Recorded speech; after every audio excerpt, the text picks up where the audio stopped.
Hello, everyone, and welcome to Profitable Pastures 2023. My name is Terry Noon, and I am the chair of the Ontario Forage Council. This is the second of three webinars for this year's virtual conference.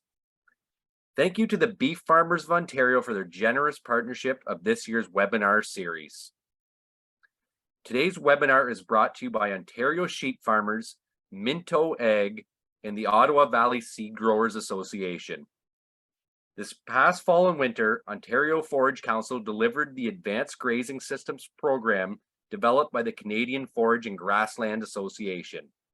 The 7-week course was run 3 times, each with a different farmer guiding the group through the program. Tonight, we have those farmer mentors with us to give us a taste of that program and share some of their experience as grazing managers. I will let Anita O'Brien, Dean Cober, and Birgit Martin introduce themselves. I'll pass it over to our panel. Good evening, everyone. I'm first up tonight. Welcome to night 2 of the Profitable Pastures program. Yes, introduce myself. So a little bit about me. I spent 27 years working with the Ministry of Ag here in Ontario. Left in 2013 to full-time farm. Over my career from university to present, have about 40, it's hard to say that I have 40 years experience raising sheep. We're primarily a pasture lambing flock, so we lamb in May. Where we are, we're just north of the US-Canada border, Hill Island, so near Gananoque, and we're north of there. The farm is on the edge of the Precambrian Shield, so we have a lot of granite ridges that run through the farm, and the soil is a heavy clay-based soil. And for interest, this will make sense when I near the end of my slides. To the southwest of us, there's a 5,000 acre marsh, so that we're basically right on the edge of that marsh. This is an aerial of the farm. The yellow outlines the property lines. This horseshoe at the bottom, we back onto a river, and anything you see there in orange are coyote deterrent fences on the outside, and then these orange ones internally are primarily 4 and 6 strand electric fences. The farm consists of 265 acres, and as you see, over half of that is hardwood bush, primarily on those granite ridges. The back of the farm is flat river flats, and the front of the farm shallow, as you can see in the northeast corner, and then pretty decent fields to the west, although small for in comparison to what some of you guys might be used to. So our typical grazing season so I bought this farm in '93. From then till now, we typically are able to have sheep out on pasture by the 1st of May, and 98% of the years we will graze through till about December 10th. Our earliest start in that time period has been April 15th. Our latest has been May 8th. Earliest end of the grazing season has been November 15th, and the latest was January 5th, which was last year. Typically, through most of our grazing season, we use 2 or 3 day moves. That tends to suit my management style best, but we do set stock for roughly a 3-week period while lambing is occurring, and we usually let lambing start, a day or 2 or 3, but once lambs start coming fairly quickly, we will set up and set stock, and then resume our pasture rotations in early June. In a typical season, Each pasture would be grazed 2 or 3 times. And we also graze all of our hay aftermath. We don't often let regrowths be cut for hay. What do our pastures consist of? Primarily, well, the whole farm is permanent forages. I don't know how many years it was in forages when I bought it in '93, but it definitely was, nothing was recently seeded. Our grasses are primarily reed canary. There is a bit of orchard, brome grass, a little bit of timothy, a lot of fescues, and bluegrass as well. What does set stock mean? Basically, the sheep are left on the same pasture. They're not moved for that period. Okay, so we set it up based on the number of animals for a given pasture, and they stay there without being rotated until lambing is over. Legumes, primarily trefoil. Lots of what I would say is wild white clover. A bit of red clover, alsike in the wetter spots, and there is persistently a very tiny portion of alfalfa comes up in a number of pastures, but it certainly wasn't seeded by me. You'll notice that we use primarily electric nets in our moves, but most of the fields are broken with this is a 4-strand alternating live ground electric fence, and we use the electric nets for moving. Can't talk about pasture without talking about our winter feeding program. Our sheep are outwintered. They live outside almost 365 days of the year. The only time they're in a barn is at shearing time. So we feed our hay on the pastures as well as on our hayland. When we have a good depth of snow on the ground, we use the tractor to unroll those bales. In mud season, so in the at the beginning of our hay feeding and in the spring, I use the bike 4-wheeler that with a pretty simple bale unroller that basically manually pins in and bale unrolls.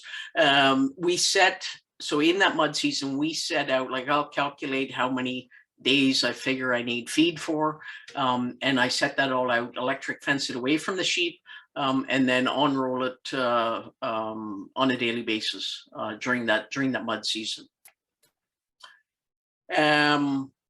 Another shot of winter. We would not have sheep if we didn't use livestock guardian dogs. Between the dogs and our what I would say is our coyote deterrent fencing, those are basically our 2 preventative tools that we use to try and manage coyote predation on this farm. This picture is actually on a farm that we rented when the flock was larger. I should have mentioned number of stock. In the heyday, so when I quit OMAFRA in 2013, in 2015 we were running a flock of 600 mature breeding ewes. It has since been downsized, in particular over the last 5 years. But prior to it being at the high number, we were into 350 to 500 ewes for many years. And during that period, we rented a number of farms around us, primarily farms that had been dairy farms that got out of the business and had rougher land that the cash crop guys didn't want to crop, but was awesome forage production land. So this gives you an idea of some of those fields that had been grown up, and we're in there knocking the willows back and grazing the lambs. And you'll see this is end of October. We got an early snow that winter, and these were young ewes, so we put out a bit of hay. Didn't expect them to dig through the snow to get to that. Yes, we frost seed not just trefoil, we frost seed clovers as well on a regular basis. So that's me in the farm. Pasture water systems. I was asked to touch briefly on this.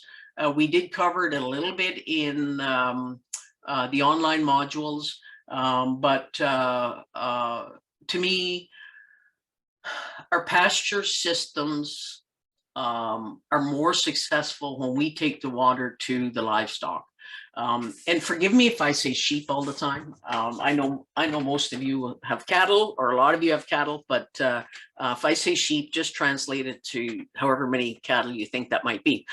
There is some interesting work with respect to grazing behavior and water access. And basically, if animals, and this work was done with cattle, but if animals have to travel more than 300 meters or 300 yards to water, it does affect pasture utilization. We see shifts in fertility, i.e. they will hang around the end of the pasture where the water is, and of course wherever they're standing, they're dropping their manure and their urine, and so you will get a fertility shift from there. What is interesting in terms of livestock behavior is if the water is, if they have access to water within a 300-meter range of their pasture, you will get animals going up as individuals or small groups. If it's further than that, at least with cattle, they do go up in larger groups as a herd. And so therefore it impacts our watering system that we're using. That we need to increase the water availability at a given moment in time to accommodate at least 5 to 10% of the animals, compared to only 2 or 4% if the water is available at less than that 300 meter mark. There was some work done with dairy cattle that showed that if dairy cattle had to walk more than 300 meters to water, obviously there was a lowering in milk production. My assumption would be that there's no reason to believe that, you know, a similar effect would be in with beef cattle as well as sheep. This graph is out of a document called Missouri Watering Systems for Serious Grazers. I am going to send the PDF of that little manual to Patricia, that she can share it with those of you that are on tonight's call. But this is a schematic basically of the impact of distance to water. And of course, because this is in the US, it's in feet. Distance to water in terms of the relationship with pasture utilization. So, you know, in that small range of 100, 200, 300, so 300 meters is roughly, you know, 900 to 1,000 feet, if I did my conversion correctly. But in that first 300 feet, the first 100 yards or 100 meters, utilization is in the 50 to 70% range. When we get out beyond that 300 meter range, we're down into the 20 to 30%. And this was in rectangular 10-acre paddocks, okay, that this study was done in. I threw these in. I'm not going to go into them in great detail, other than to say that there's differences between animals in terms of their water needed on a daily basis. There's also a huge difference in daily water needs between comfortable air temperatures and high air temperatures. And so this table, again, from that same little booklet, gives you some ranges for some different categories. And of course, for me personally, it always annoys me when we lump sheep and goats together, but we don't do the breakdown on, you know, lactating ewes versus dry ewes versus lambs. So I'm gonna touch on that very briefly. But before I move from this slide, I want to comment on the fact that we need to account for the moisture in the forages. Okay, so we need to estimate moisture content and how much that is supplying to the animals as well. And typically our spring pastures, we'd be looking at close to 80 and sometimes even 85% moisture in fresh pasture. We have dew on grass in the spring, in the mornings, that is a source of water as well. So these numbers aren't necessarily what an animal will actually go to the water trough and drink. It is what they consume. Okay. My own personal experience in terms of sheep and water consumption, difference between temperature. Our intakes are usually pretty manageable as long as outside air temperature stays below 25 degrees Celsius. As soon as it starts climbing up above that, and of course humidity plays a role as well, we see consumption go up to, these are lactating ewes on spring grass. So mid-June, if the temperatures go above that 25, they'll start consuming easily 10 liters of water a day. So that's on top of what they're getting out of the grass. Okay, so I think this 1.5 times, 2 times increase is certainly valid. So there's some numbers. I'm not going through them. There's some numbers for those of you that have sheep that maybe want to have a drill down on that. And I'm sure someone can provide us with more breakdown on the different animal classes for cattle as well. This is an interesting one. This is from Agriculture and Agri-Food Canada. And this is a graph showing, again, the relationship between the moisture content of our feeds and the water intake by the animal on a per kilogram dry matter basis. Okay, so pasture would be down in this area. Our winter feeds, our dry haze and our stored feeds would be in this range here. And I just thought I'd throw that in to make it interesting. I'm looking at this time and I think I have 2 more slides, so I'm going to whip through this. When we look at supplying water, we need to decide, is it going to be a permanent system? Is it going to be a mobile system? Is it going to be a combination of those? Okay. And for ourselves here, we have both. On the home farm, I started off with a permanent system. When we were renting properties, mobile became the choice, just because it was easier and simpler. Yes, a time consumer for sure, but certainly fitted into our system quite well. And because of that, I continue to use them because they're still around. With the permanent systems, we're laying any length of pipe. I thought I'd throw this in. I'm going to deal with the little table at the bottom first. We tend to, try and convince ourselves that we can get away with a smaller pipe diameter. Cattle, maybe you'd even go higher than 1 inch on your original outlay. I'm not sure. You'd need to talk to folks with more experience than me on the cattle. But when we look at the area of a 1/2 inch pipe, or a 3/4 inch pipe, or a 1 inch pipe. Okay, so there's your area in square inches.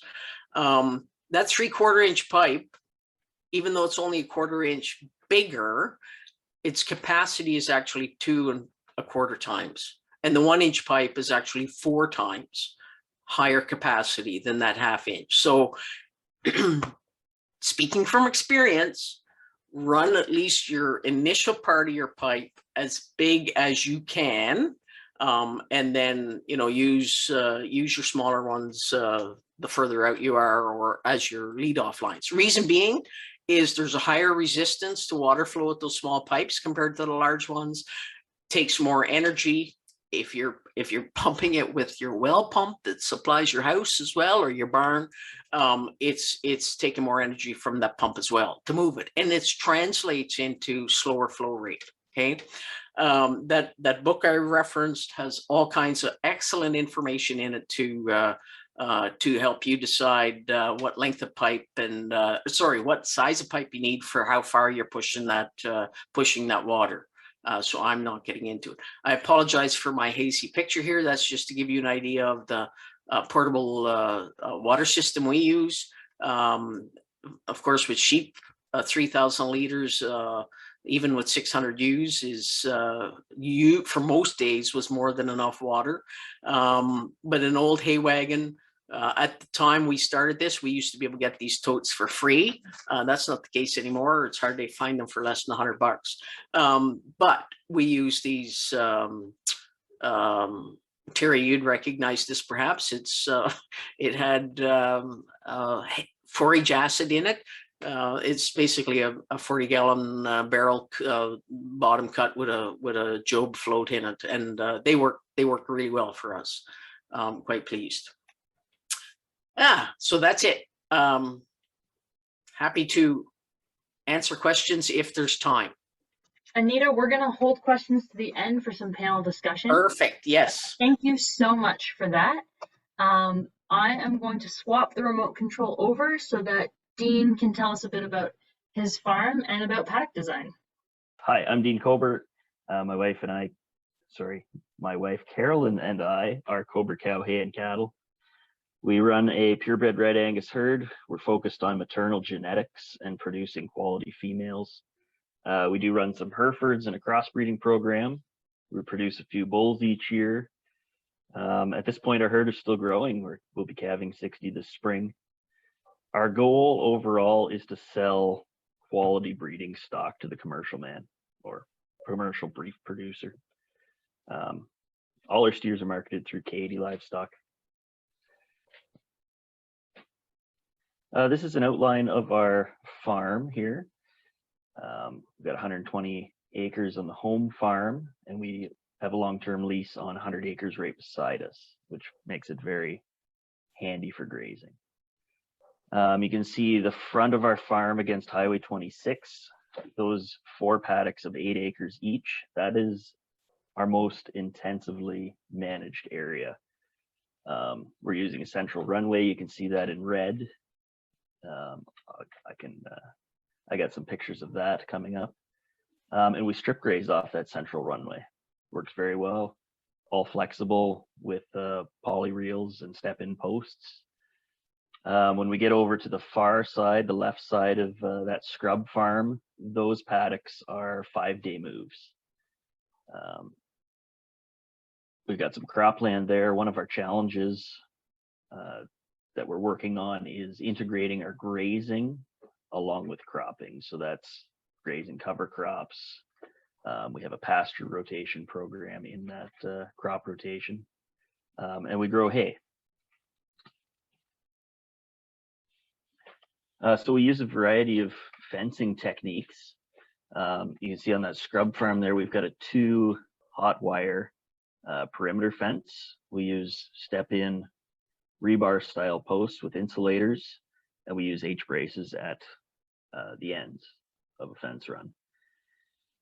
We use a variety of posts, step-in tread-ins, and poly reels. One of our most important fencing tools is that 4-wheeler. I do a lot on foot, but man, that 4-wheeler, that's the ticket for getting around. You can see on the front, we got a poly wire pusher. We can drive over that single or double strand of poly wire at full speed with the 4-wheeler. The wire just goes down and pops back up the other side. Very handy.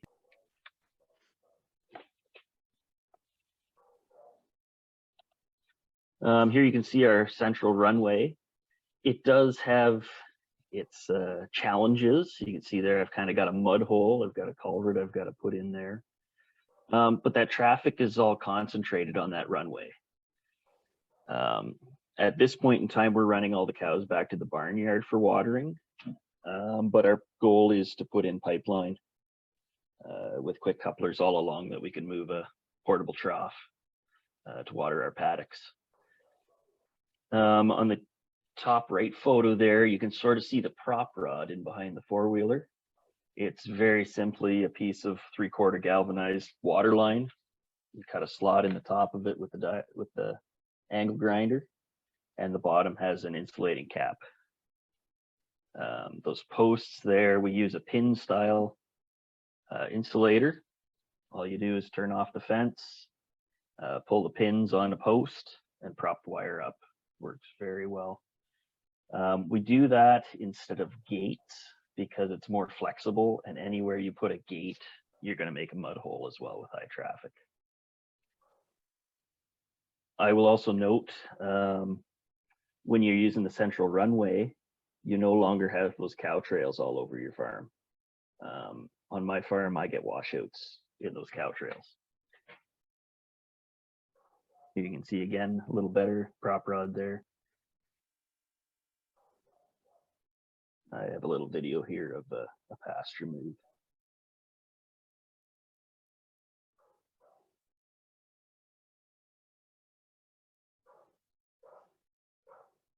So we're using a three spool system. We've got our paddock. We set up the next paddock beside it. The size is approximately 700 feet by, probably 40 feet of a paddock. We set up the next wire, and then we just open the wire, leapfrog it, and those cows are following you anyways. Works very well. As far as fences, you can see here one of our permanent fences. I really advocate for H braces. Makes that high tensile wire stay standing up. I found if you pound a single post, it gets pulled over. Different styles of H braces there. I've got a slant brace as well. It's got a brick under it, and it's got a high tensile tensioner down at the bottom. So that saves you from pounding the second post. On rented or leased land, it's not that hard to put in 4-corner H braces, string wire. I use rebar step-ins in between.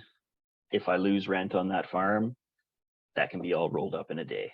So it seems daunting to fence farms, but honestly, if you just get out there and do it, you don't really lose that investment. You can always roll it back up. I'll note here our gate in the bottom right corner. That is the larger horse style electric rope. We use that everywhere. We'll put an insulated handle on one end to a staple and the other end to a regular gate handle. They roll up very easily. They don't get tangled. That's kind of one of the things we do. 25 feet of gates is kind of expensive. That rope stuff is not very expensive. As I said before, we use a variety of step-in fence posts. I use those pigtails a lot. I use those multi-wire posts quite a bit as well. When the calves are young, I'll run 2 wires. Calves get a little bigger, I'll run a single wire, but on the second insulator from the top. I seem to get pretty good control that way. I've tried out the tumble reels. They didn't really perform how I wanted, but they might work for you. I've got a lot of rolling land and I couldn't make them drive themselves up my hills. We trust highly in polywire and good electric fence. No problem with bulls. One of the fancier things that I use when I'm setting up fences, I've got these power posts. They're made near Aurelia in the guy's barn. You can hang 3 geared reels on it. It's got kind of slide hammer action to get it in the ground or out of the ground. And they're not incredibly expensive, honestly. We use a lot of geared reels. You can see on the left there, I've got an O'Brien reel. It's got a little bit different handle, about the same money. It's all preference. A non-geared reel I don't advocate for. If you want to go wind up 1,000 feet of polywire with it, you'll find out why you don't want them. At about 1,000 feet, both arms are about to fall off when you crank that wire in. I try to keep my polywire runs around that 700 feet. Just any much longer of a paddock, my arm is just too tired. We use two different kinds of polywire, Gallagher orange, but I've also started using this PowerFlex brand. It's a little thicker, a little nicer to work with. I believe Gallagher's got a brand new one out that's very similar, 3 millimeter. Here's a couple pictures of us moving paddocks. Even without that wire electrified, cows respect it. Works quite well. You can see here we've got bottom left corner, we've got paddock kind of set up. We're strip grazing. We've made a runway down the side of the field, and then we've made a paddock about 300 feet long by 30 feet wide, and daily moves on that. I talked about the four-wheeler before, very, very important tool. Chat quickly about our pasture rotation, or rotation with our crops. Red clover, Italian ryegrass, and Festolium. It's a 2-year rotation, spring planted. We make the first cut as baleage because I have it with oats and peas. And then we go to rotational grazing. Kind of a European idea. High sugar in all those. There's our mixture. We drilled it May 25th into tilled seed bed. You don't need a fancy seed mixer. We just layered it in the box in the seed drill and slam the lid, away you go. Here's our results. We made baleage on July 21st, good number of bales, and then we went to grazing it on the regrowth. The next year, 2022, we grazed pairs early in the spring.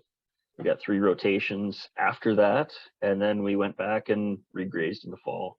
So really extended our grazing time that season.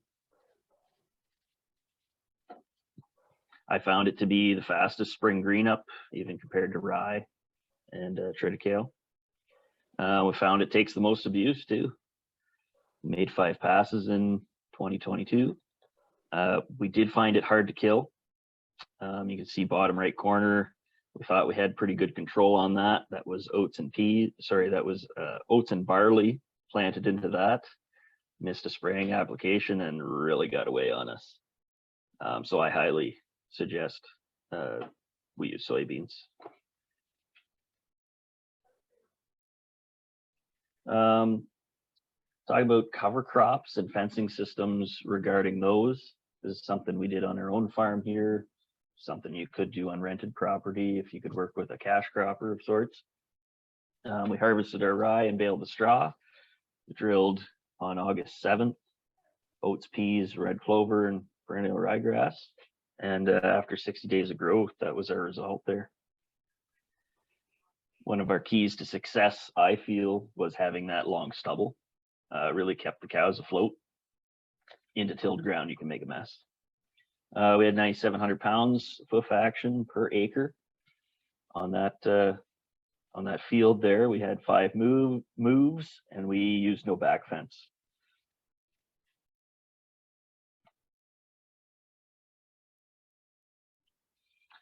This is another situation where we grazed cover crops. That got drilled into tilled soil. It was one of perhaps a mistake of mine. But also when we're making paddocks, we need to think about cattle flow. This was an extremely wet fall. And realistically, we should have started grazing that field at the back because we had a whole lot of traffic coming out of the field and just punched it. If I had done that on a cash cropper's ground, he probably wouldn't even wave at me when he drove down the road. I'd never be invited back. But it's just planning, making paddocks. You can see bottom left, very good stubble left over, kept the cows floating even though that was very wet. But just positioning those paddocks differently for cow flow makes a big difference. We're doing some pasture renovation too, in a bit of a different way. We drilled some sorghum Sudan with a pasture mix underneath. We got a little too much tillage in some places with the hoof, but surprisingly come through just fine. One consideration with sorghum Sudan is it gets a sniff of frost and she's turning brown, but also it starts producing prussic acid, and that kills cows. That's not really something on my list of things to do, so I turned around and I made some baleage there. So kind of thinking outside the box there, we got an extra rotation in there, which perhaps we wouldn't have if we had tilled it and just planted pasture. As Anita said, watering system is important. Kind of after terrain of your farm, setting up your grazing system needs to revolve around a watering system. So for us in the future, it's going to be a pipeline on that runway system. And then just like the picture there, we can move a portable tank around and keep it within 1,000 feet of cows at all times, if we can. You can see here, we got these quick couplers. Those go on that main line. A high flow Joby valve is very important. You don't need a very big tank when you run those valves. Those valves usually don't get knocked off overnight and flood the field. Definitely a game changer. Kind of the Western way there, bottom right corner, they're pumping, using a solar pump out and into a portable tank. That can work too in a situation. But that's kind of what I got here. Thanks, Dean. All right, hello everyone. I'm Birgit Martin. I farm on Manitoulin Island with my husband and 2 sons, Nick and Alex. We run a cow-calf operation through to finish. About 300 or so, a little over 300 cows. And then everything that we finish, we direct market ourselves as either grain-fed beef or grass-fed beef. And we also do some custom grazing. We custom graze anywhere historically from about 300 to 400 steers for the summer. And we do a little bit of cash cropping as well. Our herd is primarily Shorthorn and Angus. We do have a newly acquired Charolais herd that we're breeding Shorthorn. So our focus is on the British genetics, particularly for our grass-fed program.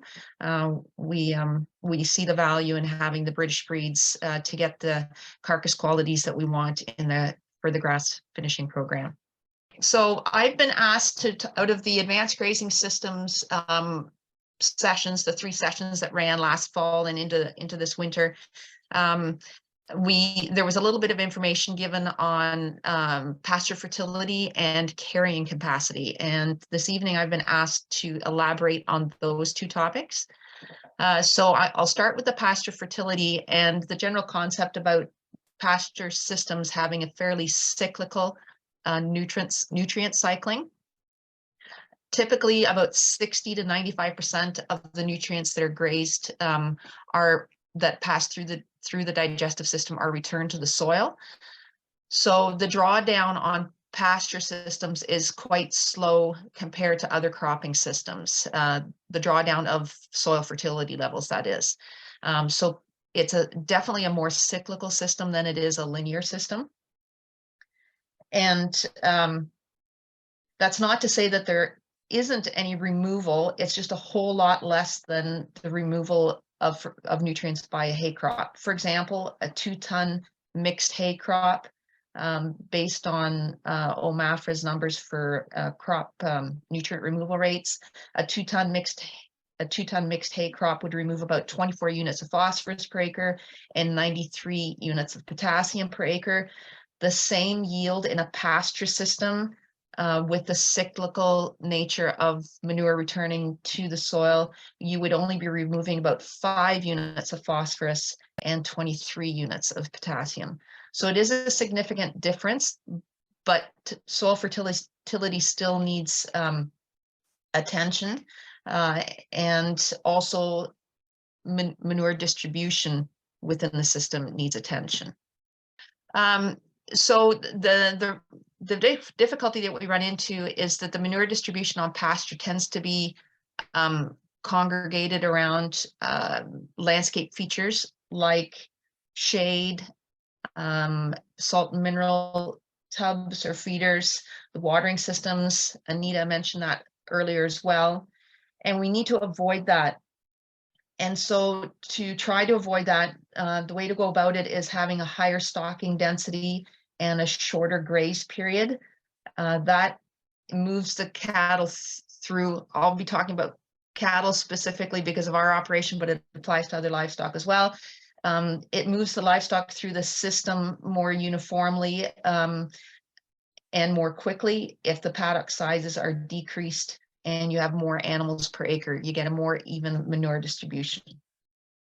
We do still, however, in the pasture system, still need to do soil sampling, just like we would in any cropping system. Because there is nutrient removal, we also need to know where we are starting, because we can't cycle what isn't there. So if we're deficient somewhere, we need to address that. So soil sampling, like in any cropping system, is absolutely paramount.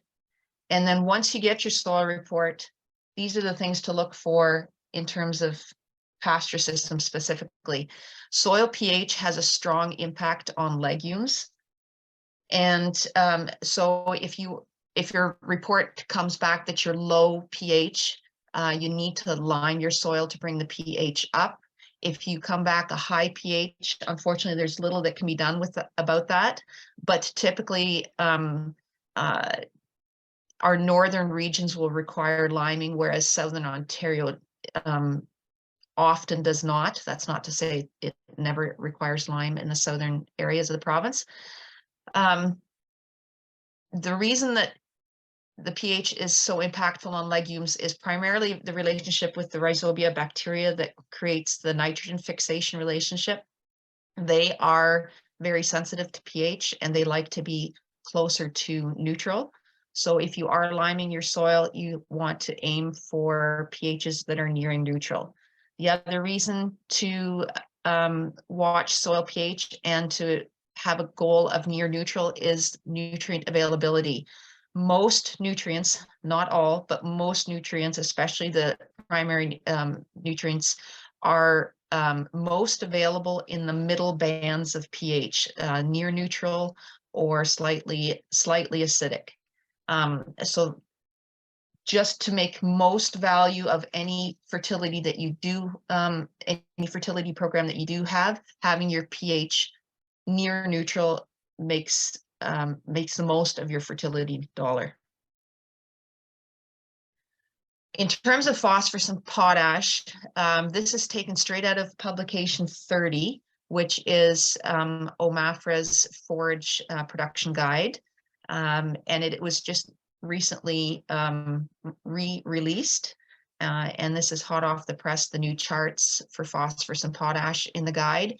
And you'll see that for forages, the sweet spot to aim for is roughly the medium response range for both phosphorus and potassium.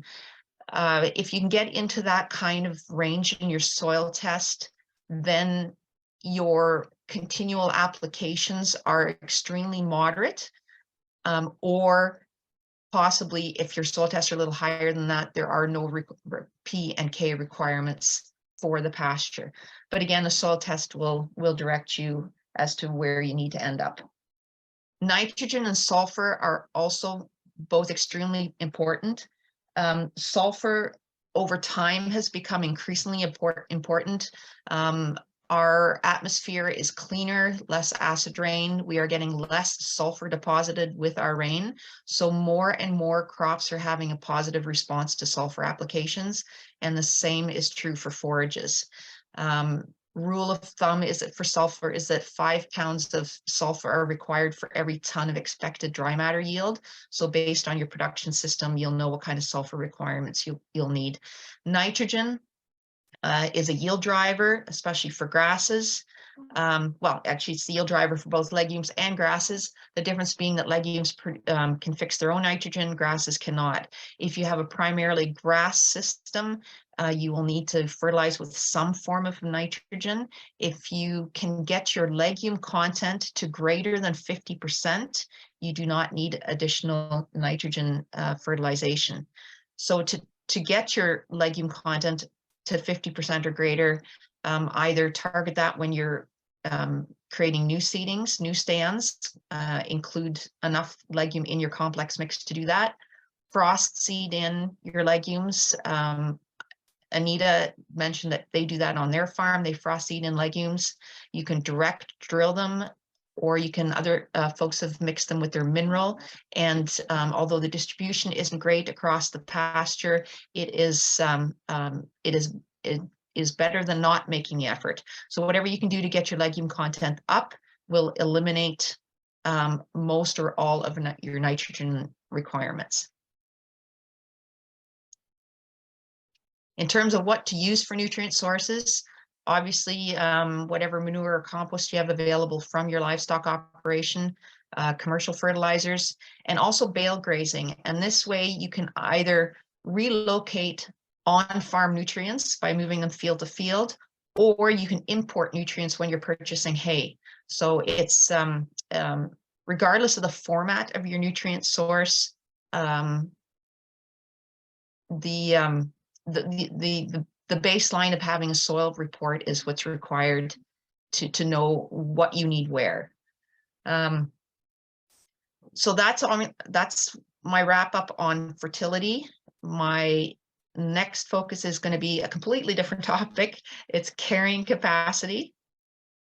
And basically, carrying capacity is something you need to know so you can manage the livestock numbers versus your pasture yield. Basically, the definition again from OMAFRA's publication 30, the Forage Production Guide, is that carrying capacity is an estimate of the number of animals that can be sustainably fed on the production potential of an area of land. So basically, you're answering the question, will my land base support a proposed group, or how many animals will my pasture system support? And it's basically all just math. And I'll walk through some of this math. What do you need to know to figure out what carrying capacity of your pasture system is? You need to know what the feed requirements are of your livestock, and you need to know your pasture yield. The feed requirement part is the easy part, because there are some rules of thumb as to what any class of livestock will consume. When we're talking forage consumption in terms of units, so that we can compare different systems regardless of the class of livestock. An animal unit was created to describe a 1,000-pound cow, and it is assumed that she consumes about 2.6% of her body weight in dry matter. And then if you have a bigger animal, the animal unit is a factor larger than 1. If you have a smaller type of livestock, it is a factor less than 1. And you can see in the chart here the examples of different livestock and what their animal unit factor or equivalent is. So that then determines or produces your feed requirement. The pasture yield part is the harder part. Okay, so estimating pasture yield is the hard part. Christine can maybe comment on this a little bit later. She and others in Ontario are working on a falling plate meter, which will be calibrated to Ontario's pasture systems. So that would be a gauge that can be used out in the pasture to determine yield. You can also physically measure it, cut samples, dry them, etc. You can make estimates based on hay yields that you know. You can also make educated estimates based on research that's been done. And to the right, you'll see a chart of pasture yields from Elora. On the bottom, you'll see pasture yields. This is from Cornell. So there are different ways of estimating with a reasonable level of confidence what your pasture can produce. The chart at the bottom shows a fairly wide range in pounds of dry matter for a certain height of forage, and that's based on density. The density of your pasture will greatly influence the dry matter content. So you need to know, you need to have a feeling of how dense, how thick, how good your pasture is, because that has a huge influence on the dry matter yield. And then the next step then is to go from the physical production in the field, in the pasture, to what is actually available to the livestock. And that's based on the utilization rate. Anita touched on it earlier. The utilization rate is the percentage that the animals will actually consume. It's the portion that's not wasted, not fouled, not trampled. And in our situations in Ontario, it's typically 55 to 70%. The higher utilization comes with more intensive grazing. For example, strip grazing will get you closer to the 70% utilization. But typically in Ontario, again, a rule of thumb that I have used in an example that I'm going to do here shortly is a 60% utilization.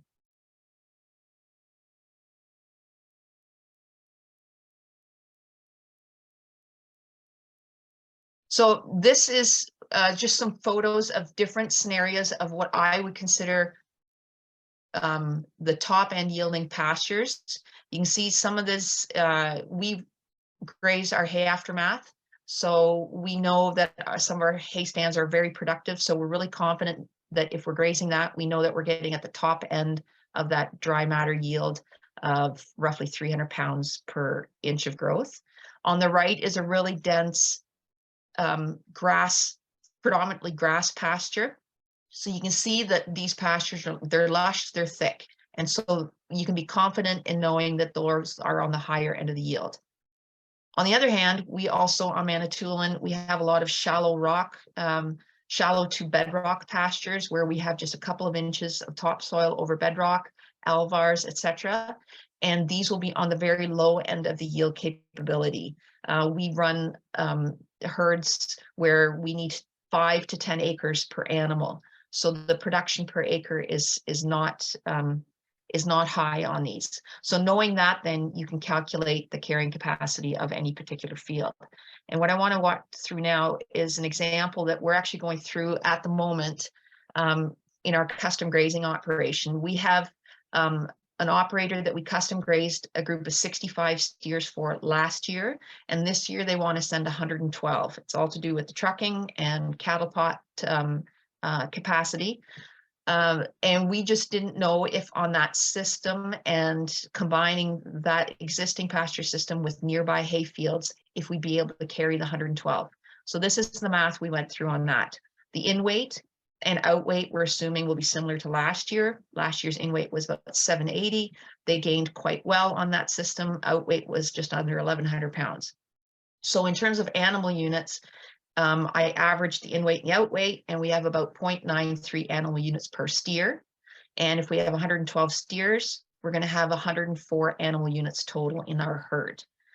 So their dry matter per day consumption at 26 pounds per animal unit consumption will be about 2,708 pounds of dry matter consumption per day, and 324,000 and change over a 120-day grazing season. We're assuming we're going to have them from roughly mid-May to mid-September. So that's our requirement. And this is the map of the pasture system that we're proposing to put them on. And it's a total of about 135 acres between what we used last year and what we're proposing to add this coming year.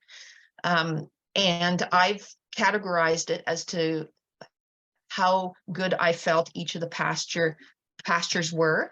62 acres we felt was very good pasture. 54 acres kind of middle of the road, we put them at about 75%, and then 19 acres of just fair at best pasture.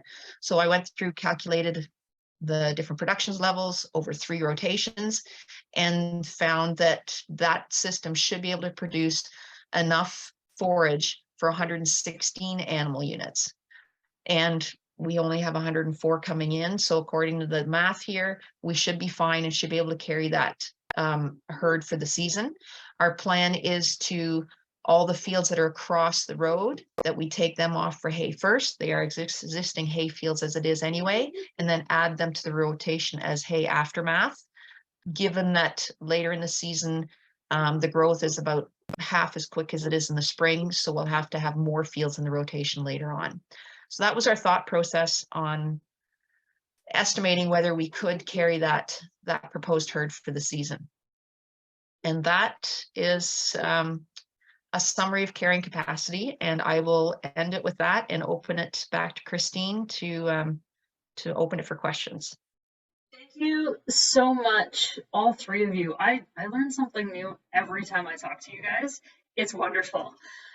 So yeah, we've got a bit of time. We're going to take some questions. So I encourage, if the three of our speakers have enough bandwidth to turn on their cameras, we would love to see your faces. And I'll start off with our first question. What is something that you wish someone told you when you first started grazing?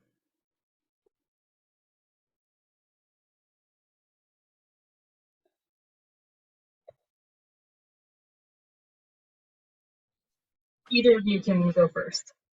Yeah, I'm thinking. Just buy more cows. Just shut up and buy more cows. There wasn't a lot of cow people around me. That, I don't know. My advice for young people is just get out and graze. Like, work with your father or whoever's farming. Maybe you're farming near grandpa. Maybe you can get out there and graze. Look for these rough farms that you can get some fence on. Just do it. You can do it with a full-time job. That's the beauty of it. All right. Birgit, do you have some advice for someone starting out? I would echo what Dean says, just get out and do it. But also, I think don't underestimate the power of electric fencing. It is magnificent stuff. And cattle in particular have tremendous respect for electric fence. And you can fence just about anything with some effort, but not outrageous amount of effort. Like Dean's fencing system with just good end braces and some light posts in between, something that is very manageable also for young people, people that aren't necessarily prone to using heavy equipment, i.e. me. It makes fencing a lot easier when you can do systems like that. Yep, It's pretty powerful stuff. Yeah. Anita, same question. I know your bandwidth doesn't necessarily allow the camera, but yeah, you won't see my live face. So two things. One, just a comment with regards to what Dean and Birgit said is sheep are a little bit more resistant to electric fence. So have a training paddock for them, make them respect it. And part of that will be sheep will quickly help you identify that you do not have adequate grounding system in your fence. So if they're not respecting your fence and you've trained them, go and reevaluate your ground system, because I can guarantee you that you need at least one or two more ground rods in your system. What I wish I had been told when I started, I don't know how to say this, but when you're first grazing, and I was lucky enough. I worked for someone who was a pasture-based system. But just because you're working with someone doesn't mean it always translates into you take-home messages. But when I first started grazing, being able to identify when animals needed to be moved, when that pasture needed to be, the animals taken off that pasture. And, you quickly learn, oh my God, that was a mistake. And, you sort of screw things up for the entire year. But the message that we need to keep reinforcing is next year will be better, because those pastures, even though we may feel that we've damaged them, if we give them that proper rest and we respect the residue level that we need there for pasture growth, they'll forgive you and they'll come back year 2 and year 3. So don't get too beaten down when you make mistakes. Just carry on. Make a note so you remember it next year and carry on. I think I've learned everything through mistakes. That's how we learn. So Anita, I want to follow up on something that you kind of hinted at there, which is on your farm, what are you looking at to decide when to move the sheep or when a paddock is ready to have sheep on it? Yeah. So our system, so I'll just say it. We manage our pastures in the spring a little bit harder than what Christine will recommend, for 2 reasons. One is we need high quality pasture available when the lambs are weaned in mid-August, and so we will purposely overgraze certain pastures in the spring, so that there is not a lot of old stubble in that when we're putting the lambs onto it. Okay, when we do that, the next year we make sure that those pastures are not grazed in the spring first, right? We give them a longer time in the spring to recover, because we are damaging their future yield in the given season. And so, you know, my height in the spring would be 1.5 inches at the highest. Once the ewes are weaned, you know, we put them into some pretty coarse stuff, and you know, their residue that we'd expect them to leave would be in the 3 to 4 inch range at that time of year. Okay, thank you.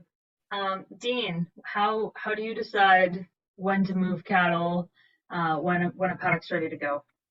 2-liter pop bottle. When the bottle's standing up, that's when we put our cattle in. When he's laying down, that's when we pull him out. If you've only got the cap height, yeah, forget it. You wreck the grass. You kind of seen it there in the video of that paddock move. Yeah, we kind of go with that, but I try to get across those paddocks really fast in the spring, because that grass is coming quick. And I kind of fall into the trap of not moving fast enough across everything in the first month of grazing. All right, Birgit, how about your farm? What are you looking for to manage those moves? Same type of entry and exit heights. I think that Dean's looking for, kind of, let's say 10 to 14 inches, say tall, or 30 centimeters. And then in terms of residual, when they come off, 2 to 3 inches, maybe a little tighter in the spring, a little less, a little more residue later in the season. But I also can certainly relate to Dean's comment about getting caught in the trap of not moving quickly enough in the spring, and then growth getting ahead of them. And it's okay if you can take it off for hay, but some paddocks, they're just not hayable, and then you've got a very mature mess that is then compromised for the rest of the season unless you clip it.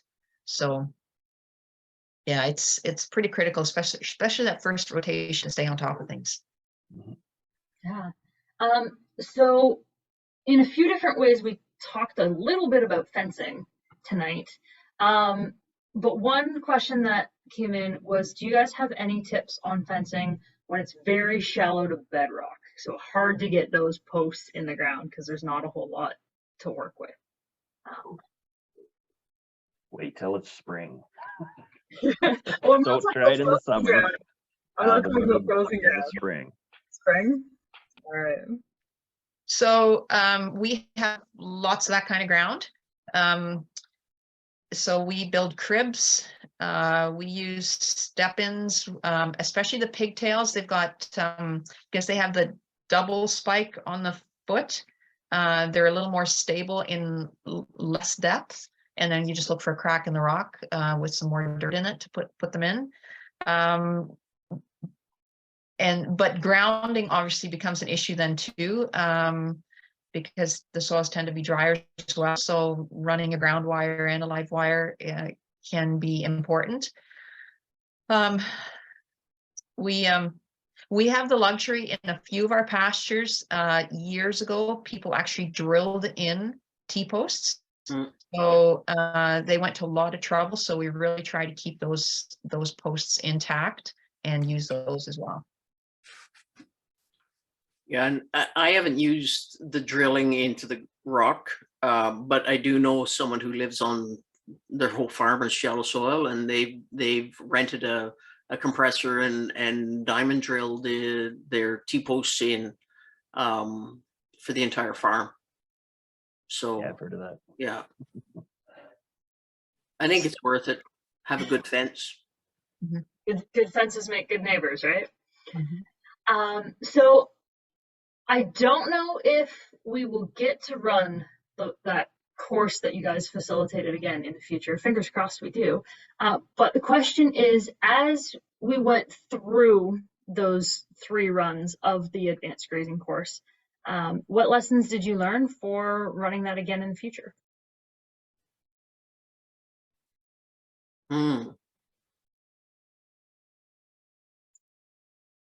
I personally think that the more we can learn about water systems, because it's always a challenge on our farm, so I'm always looking for information on this. Running a large group of steers, like 300 plus steers, and knowing that we should be fencing them out of dugouts and pumping water to them, just to reconcile that and how best to do that given the size of paddocks, and knowing that a fairly large group of cattle is going to come to drink at any one time, just volumes, dependability of systems, etc. It's so reliable just to have them go into the dugout. And we have our rotation is aggressive enough that they're only ever in a particular dugout for the length of time they're in that paddock, so 2 to 3 days perhaps, and then on to a clean watering hole. But just the same, we know they should be fenced off and that we should be pumping the water. But that's what I'd like to see more of if we do this whole series again. And I'm sure I'm not the only one looking for that information, especially the reliability of systems, whether it's solar pumps or wind power pumps, whatever, different kinds of pumps. Yeah.